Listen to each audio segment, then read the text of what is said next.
మొదటివి యాజకుల వగును మీ కుటుంబములకు. ఎందుకు ఇవ్వాలండి పాస్టర్ గారికి బత్తాక తీసుకొచ్చి?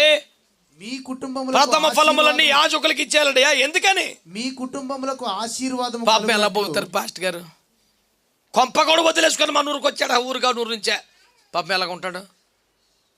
తను ఏదన్నా పనికి వెళ్ళి చేసుకుంటే తను మనలాగే 10 రూపాయలు తెచ్చుకుంటాడు. కానీ ప్రభు వద్దన్నాడట కదా, సంపూర్ణ సేవకు అన్నాడట కదా, గుళ్ళో పడి ఉన్నాడు. మనం తీసుకెళ్ళిపోతే అలాగే ఉసురుమంటది పేనమా, అంతేనంటారా?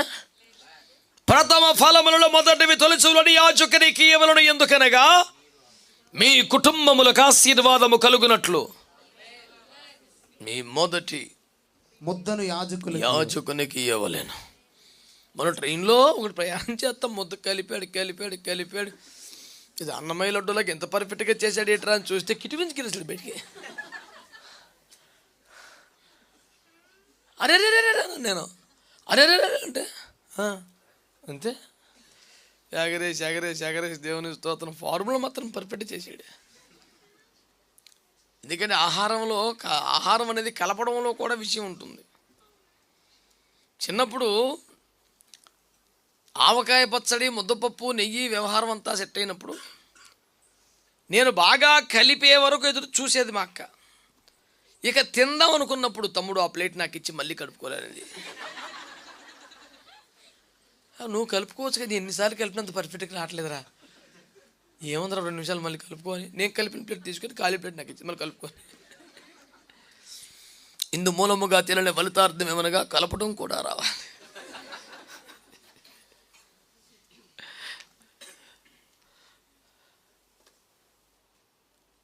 మీ కుటుంబములకు ఆశీర్వాదము కలుగునట్లు మొదటి ముద్ద యాజకునికి ఇయ్యాలి. యాజకులు బ్రతుకుట కాదు, యాజకులు పోషించబడ్డానికి కాదు. 30 లక్షల మందికి 40 సంవత్సరాల పాటు ఎడారులో అన్నం పెట్టిన దేవుడికి ఒక యాజకుని పోషించుకోవడం పెద్ద చిత్రమేం కాదు. మా తాతగారి డైలాగ్, ఆయన దగ్గర బోల్డ్ కాకులు ఉన్నాయి. ఆ కాలంలో WME సంస్థకు వారు ప్రాతినిధ్యం వహిస్తున్నటువంటి ఆ దినాల్లో సంస్థ నేషనల్ సూపర్వైజర్ కానీ ఎవరో so called designation, don't know the exact name of the designation, వారు సభలకు వచ్చారట వాక్యం చెప్పడానికి. ఒక వాక్యాన్ని చాలా తప్పుగా బ్లండర్ చెప్పారట. అందరూ వింటున్నారు కానీ ఫోన్లో ఎందుకులే. ఈయన ఆగలేడు కదండి, ఈయన మధ్యలో లేచిపోయి 1 కొరింథీ 14వ అధ్యాయం తీసి కూర్చున్న వాడికి ఏదైనా బయలుపరచబడితే మొదట వాడు మౌనంగా ఉండవలన వాక్యం చూపించి కూర్చోమన్నాడంట. ఓకే దట్స్ ఆల్ రైట్ అని కూర్చోబెట్టండి ఆయన.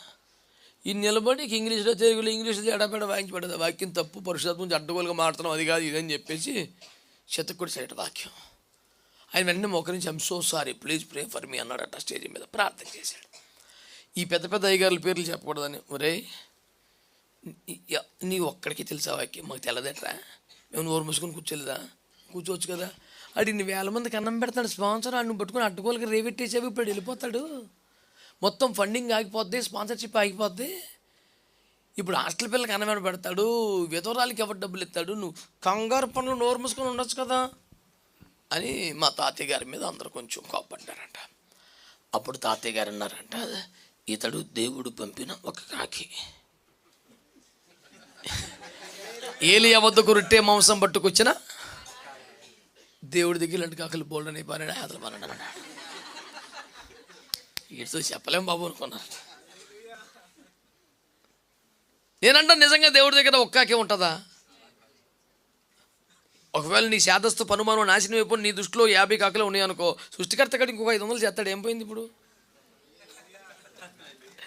నేను ఎప్పుడు చెప్పి ఎర్ర సముద్రం అద్భుతులు నేను వాడే రెగ్యులర్ డైలాగ్ ఏంటంటే, అంతకు ముందు కూడా దేవుడు కూడా ఎప్పుడు ఎర్ర సముద్రాన్ని బయలు చేయలేదు. అంతకుముందు చేశాడా? అదే ఫస్ట్ కదా. అంటే అంతకు ముందు తాను కూడా చేయని అద్భుతాన్ని అవసరమైతే నీకోసం చేస్తాడు. దాని పెద్ద చిత్రమే ఉంది. ఇంకా ఇప్పుడు దేవుడి దగ్గర ఇప్పుడు కాకులు ఉన్నాయా లేవని నువ్వేడి చేస్తావేంట్రా? ఏడుపుకు ఒక అర్థం ఉండాలి. దేవునికి స్తోత్రం. బోధపడింది ఏంటి?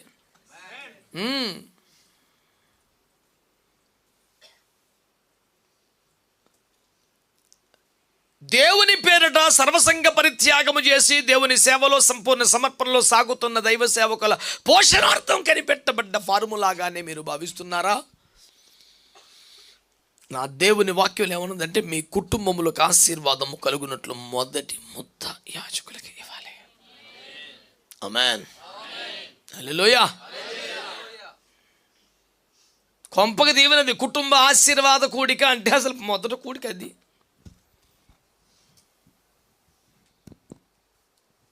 ప్లేట్లోంచి కింద పడేయటం, కిటికీలోంచి బయట పారవేయటం కాకుండా మొదటి ముద్ద యాజకులకి ఇవ్వాలి. ఎందుకు ఇవ్వాలి? కుటుంబాలకి ఆశీర్వాదం. ఎన్నో వాక్యాలు ఉన్నాయి, సింపుల్గా చూడండి.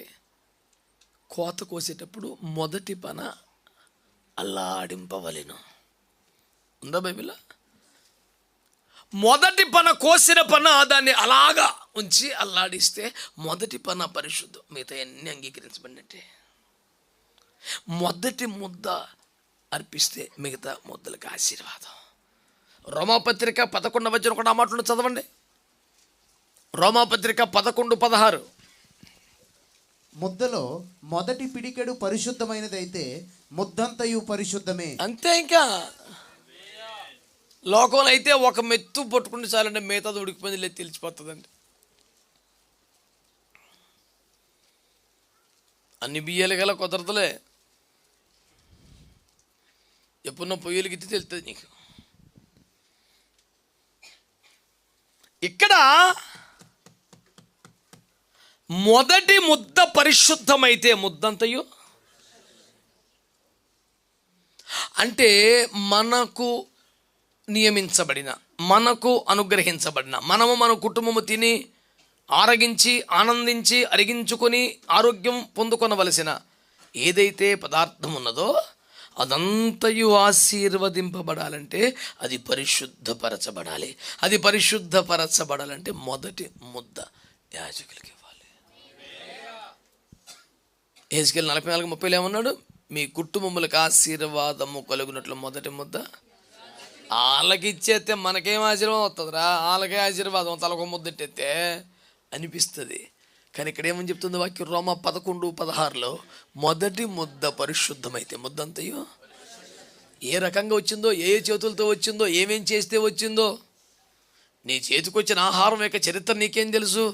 నీ చేతికి వచ్చాక నీ ఖర్చుతో నువ్వు కొనుక్కున్నాక నీది అనుకుంటున్నావు, అంతే కదా. దాని వ్యవహారం పుట్టుపూర్వతలు గొడవ గోత్రం నీకేం తెలుసు? నీకేం సంబంధం కనుక. అదంతయు పరిశుద్ధపరచబడాలంటే ఏ ప్రాసెస్లో వచ్చిందో నీకేం తెలుస్తుంది? అదంతా పరిశుద్ధపరచబడాలంటే నువ్వు ఏం పట్టించుకోకుండా, ఈ పట్టించుకునే దాంట్లో మొదటిదేంటి? నీది కాని దాని జోలికి వెళ్ళకూడదు. ఆ పండు తింటే మనలో ఒకని వంటి వాడైపోతాడు. అంటే అది దేవుడు మాత్రమే తినవలసిన మనం. ఇడి తినే చాలా ఉన్నాడు రా బాబు, వద్దు. అంటే దేవునికి సంబంధించింది నీది కానిది జోలికి వెళ్ళకూడదు. ఆహార నియమాలలో ఆశీర్వాదాల్లో ప్రథమం ఏంటంటే తినేస్తాం కాదు, మానేయటం. ఏది తినకూడదు, దేని జోలికి వెళ్ళకూడదు, ఏది దేవుంది, ఏది నేను ముట్టుకోకూడదు. ఆహారంలో ముందు ఏం తినకూడదో తెలుసుకోండి, నీకు క్షేమం కదా. నిగనిగలాడుతున్నా దోలకొండ ఆకులు కోసుకొచ్చుకున్నాం అనుకో. కనుక ఏది తినకూడదో తెలుసుకోవడమే మంచిది. అంత తోటలో దేవుడు ఒక్కో పండు చూపించలేదు. ఇది బ్లూబెర్రీ, బ్లాక్బెర్రీ, స్ట్రాబెర్రీ నీ బెర్రీలను చూపించుకొని తినలేదు. ఒకటి చూపించాడు, ఇది తినకరా చాలు అని. మిగతా నీ ఇష్టం. తినకూడనివి తెలుసుకోవటమే ముఖ్యం. నువ్వు వెళ్ళకూడని జాగాలు తెలుసుకోవటం ముఖ్యం. నువ్వు మాట్లాడకూడని వ్యక్తులు తెలుసుకోవటం ముఖ్యం. నువ్వు ప్రవేశింపకూడని సబ్జెక్టులు తెలుసుకుంటేనే మంచిది. ఇది మనకొద్దు జాగ్రత్త పడిపోతే అదే 10,000 నీకు.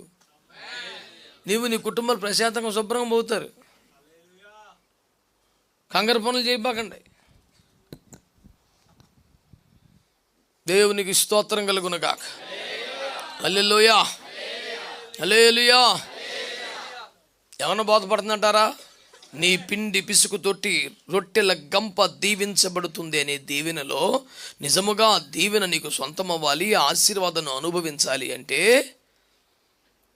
నీ ఆహారం అనుమతించబడింది, అనుగ్రహించబడ్డప్పుడు ఆరగిస్తేనే అది ఆశీర్వాదంగా ఉంటుంది. నీది కాని దానిపై నువ్వు ఆశపడకూడదు. అది రమ్యంగా ఉన్నా, దానివల్ల ఫలితాలు ఎక్కువ ఉన్నా, అది నీకు నిషేధించబడింది కాబట్టి నువ్వు ముట్టకు వెళ్ళలేదు. దేవుడు మాత్రమే తీసుకునవలసిన దాని జోల్లోకి నువ్వు వెళ్ళకూడదు. ఇస్తే మనకు ప్రయోజనం ఏమిటి? మొదటి ముద్ద పరిశుద్ధమైతే ముద్దంతయు, ఆ ప్రథమ ఫలం ఇచ్చేస్తే 30 సంవత్సరాలు నీదే. ఇంకా 30 సంవత్సరాలు 11 మాసాలు. దేవునికి స్తోత్రం.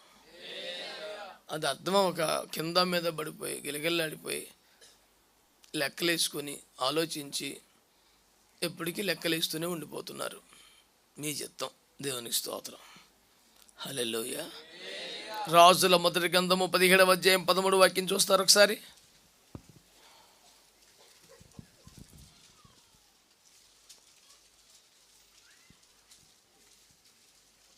నీవు అచ్చట అన్నపానములు పుచ్చుకొనవద్దనియు. 13-17 కాదు, 17-13. అప్పుడు ఏలియా ఆమెతో ఇట్లనెను, భయపడవద్దు, పోయి నీవు చెప్పినట్లు చేయుము. అయితే అందులో నాకొక చిన్న అప్పము మొదట చేసి నా దగ్గరికి తీసుకునిరా. తరువాత నేను తిని తృప్తి పొందిన ఆశ్రయిస్తాను. తర్వాత నీవు నీ కుమారుడు అప్పములు చేసుకునవచ్చు.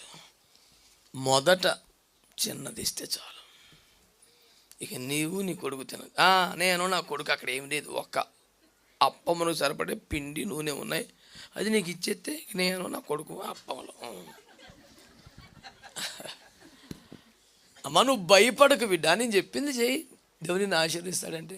సరే ఇప్పుడు తిన్నా రేపు చచ్చిపోతాం కదా, మరి పోతా దేవుడి సేవకుని మాటకు విరుద్ధంగా చేసి చచ్చిపోవటం ఎందుకు? లోబడి చచ్చిపోతాం, పరలోకం వెళ్ళిపోతాం అని చెప్పేసి ఆ తల్లిగారు కొడుకుని ఎట్లాగో ఊరుకోబెట్టిందో అని పాపం ఉన్న తప్పు నన్ను దైవజనులకు ఇద్దాం రా, మనకు ఆశీర్వాదం, పరలోకం వెళ్ళిపోతాం రా, ఎలాగో చచ్చిపోతాం కదా ఎందుకురా అని అలా కన్విన్స్ చేసింది. రొట్టె పట్టుకొచ్చింది, అయ్యగారికి ఇచ్చేసింది. అయ్యగారు తినేసి God bless you my child అని వెళ్ళిపోయాడు. పిల్లలంతే తినేసి గాడ్ బ్లెస్ వెళ్ళిపోతారా. కానీ అక్కడే యేసుప్రభు ఆమె ఏం చెప్తాడు బాబు? ఇప్పుడు ఏలి ఎంత పెద్ద పని చేశాడు ఏంటి? యెహోవా నీవు మనవి చేసిందాను నీకు దయచేయునుగాక అన్నాడు. సమయంలో వచ్చేసాడు అంతే. అభిషక్తుడు ప్రతిష్ఠించబడే యాజకుని ఒక మాట చాలు, ఎందుకు అంత గోలా? అమ్మా నువ్వు భయపడకు బిడ్డ, నువ్వు నెమ్మదిగా సంతోషంగా వెళ్ళి యెహోవా నీవు మనవి చేసిన దానికి దయచేయునుగాక అన్నాడు. సమయంలో వచ్చేసాడు అంతే. ఒక మాట చాలు. నిజంగానే ఏలియా ఆ రొట్టెను తిని గాడ్ బ్లెస్ యూ బిడ్డ అని వెళ్ళిపోయాడు. మరి ఏమో చచ్చిపోవాలి కదా, ఏమే కదా ఊడి చేసింది పిండి నూనె. వెళ్ళి చూస్తే మళ్ళీ పిండి అక్కడే ఉంది అక్కడ. ఆహా ఏమీ లేలా అనుకుని చేసుకుని తినేసింది. మళ్ళీ సాయంత్రం వెళ్తే మళ్ళీ అక్కడ ఉంది. ఇంకేమడికి పిండి కనపడితే నూనె కనపడి తినబుద్ధి ఎత్తలేదు. నేను తింటే ఒకటే, అయ్యగారికి ఇచ్చేస్తే ఎక్కువ వచ్చేస్తాయి. ఫార్ములా అర్థమైపోయింది. కొడుకు మమ్మీ నేను ఊరుగా పద్దాక మనం తింటే ఆఖరి రొట్టె ఆయన పెడితే బోల్డ్ వస్తాయి. ఎవరు తింగరోళ్ళ ఎవరో పారేసుకుంటాకి ఇస్తున్నారంటే ఎవరన్నా ఏట్లో వేసినా ఏం చేయమని శాస్త్రం చెబుతుంది.